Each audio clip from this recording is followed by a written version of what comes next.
जय हिंद साथियों। जलियांवाला बाग हत्याकांड भारतीय इतिहास में कलंकित घटना है और आज हम इसी घटना के संबंध में चर्चा करने जा रहे हैं।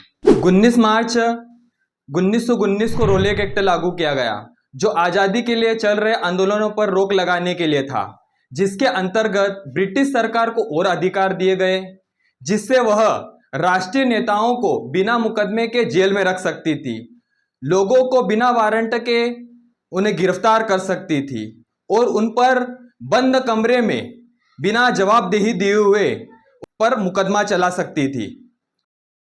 जब लोग रोलेक एक्ट के विरुद्ध प्रदर्शन कर रहे थे तो 9 अप्रैल 1919 को डॉक्टर सत्यपाल और सैफुद्दीन किचलू, दो राष्ट्रीय नेताओं को ब्रिटिश सरकार द्वारा गिरफ्तार कर लिया गया। इसके परिणाम स्वरूप भारतीयों का एक बड़ा वर्ग आवेशित हो उठा।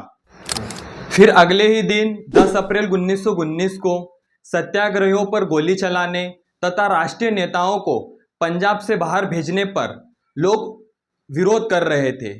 अतः यह विरोध हिंसक हो उठा और इस हिंसा में भारतीयों के साथ साथ कुछ अंग्रेज भी मारे गए।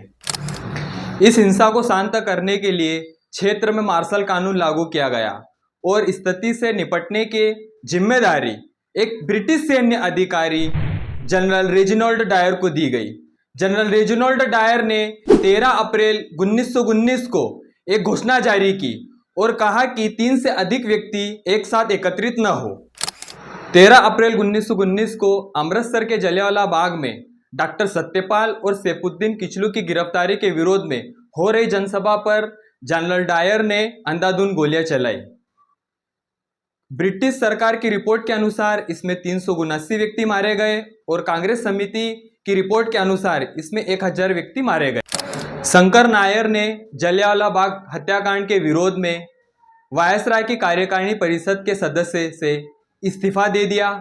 महात्मा गांधी ने केसर-ए-हिंद की उपाधि, जमनालाल बजाज ने राय बहादुर की उपाधि तथा रविंद्रनाथ टैगोर ने सर की उपाधि वापस लौटा दी।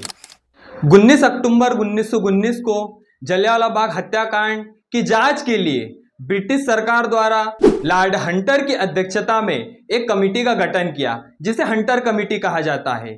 इसमें 3 भारतीय जबकि 5 अंग्रेज सदस्य शामिल किए गए।